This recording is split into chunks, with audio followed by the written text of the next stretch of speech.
Hürmetli vatandaşım yukarı leksiyanın devamı. Bugün Çislak 2019 yıl 10. ayının 6. günü haftığı yakşembe. Devamımında. Şangan halkının fikirteleplerine pisent kılmay, yani Cumhur hükümetinin tizgilişi, partiyanın tizgilişi asıl durgan Şangan hükümeti, Şangan halkının fikirteleplerine pisent kılmay, halkının hukukunu özlük sözü depsendi kılıp, halk için kanun turguzmay, aksçe tedrici halda halkın erkilliğine depsendi kılıp, Şangan Memuriyet Hükümeti bugün Şangan Kanun Çıkarış Komitetine ayrılıp ötüp niqablı neşi çekleş kanunu tüzüp kişilerinin Şangan halkının yığılış, namayiş kılış erkinliğini bastırış uğrunda. Şangan şehir halkının arzularına pisent kılmadı. Şangan Memuri Rayın hükümeti bugün halk bergen hukuklu yoktu koydu da hesapladık. Şunlaşkı biz Şangan alaylı Memuri Rayın hükümeti kanunluk hükümetçiliğini yoktu koygallıktan memuriyet başlığı her kaysi mahkemeli idare organlarının vazifesinden kaldırılışı ve hukukları elip taşlanışı gerek de hesaplayınız. Şangan Vakıtlık Hükümeti mındak jakarlaydı. Birinci, aslında bar bolgan Şangan Memur Rayın Hükümeti'nin her kaysi bölümleri, organları Şangan Vakıtlık Hükümeti'nin baş kuruşuna tapşırılışı gerek. İkinci, aslında bar bolgan Şangan Hükümeti'nin memuriyet başlığı, her kaysi mahkemeler başlıkları, her kaysi idare organlar başlıkları, muavin başlıkları, her kaysi bölümlerinin başlıkları ve muavin başlıkları derhal vazifesinden ayrılıp orunu boş kaldırışı gerek. Ta ki Şangan Vakıtlık Hükümeti yeni hükümet hadimlerine tayinligiçe.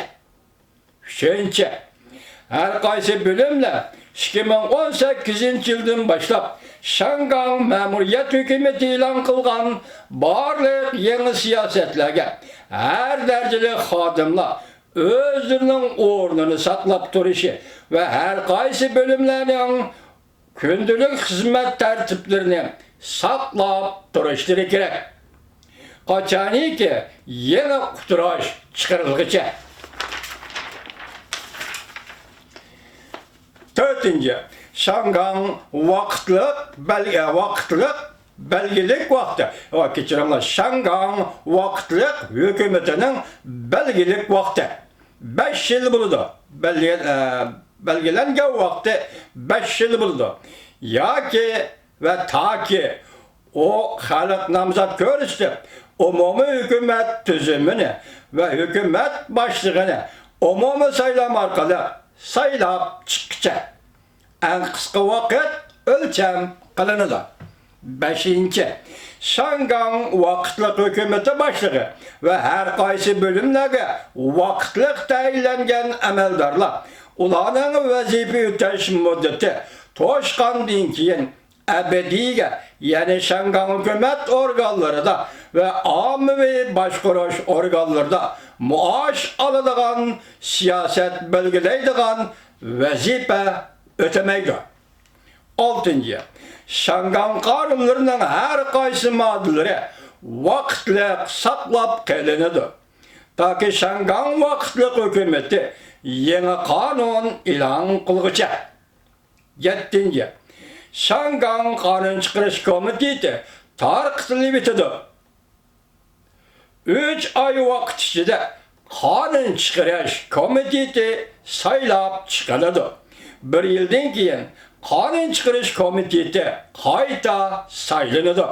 Vaqtliq Kanun Çıkarış Komiteti a'zolarining soni 70 nafar bo'ladi. Buning ichida Şanganda G'arbiy Juyulong saylam rayoni 13 o'rin, Sharqi Ciyolun rayını 10 orunga ege boludu. Garbi, Şince, Şarkı, Şince rayları 18 orunga ege boludu. Ben bunu aldırap tercüme kıldım. Belki cümlelerde hata buluşu mümkün, hatalık buluşu mümkün. Bunun için keçirinlik gerek basıp bunu kaydırın tercüme kılımız vatandaşlar. Ben aldırap dinem sizlerge bunu yetkizdim. Endi ben müşahidimin ruhsat kılanlar, hürmetli vatandaşlarım. Ben Cumhuriyet Kaydı'nı al sorayım. Kandak ahvalınla Cumhuriyet Kaydı'nın rehberleri. Kandak ahvalınız Cumhuriyet Kompartiyası. Kandak ahvalınız Cumhuriyet hükümeti. Kandak.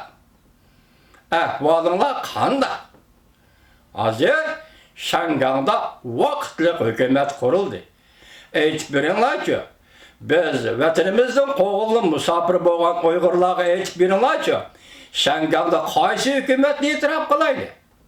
Yeni kurulgan vakitlik hükümet mi? Yoki sizlar tayinlagan gubernator emas, sizlar belgilagan Linjinye hükümetini mi? Lekin o hükümet tugudi. Palat küçüktü. İktidardan ayrıldı. Onun Şangang hükümranlık kılış nüfuzu yok. Endi biz Şangang vakitlik hükümetini itiraf kılımız ve Şangang halkını kollayımız. Bolamdı. Koşulam sizler Cumhuriyet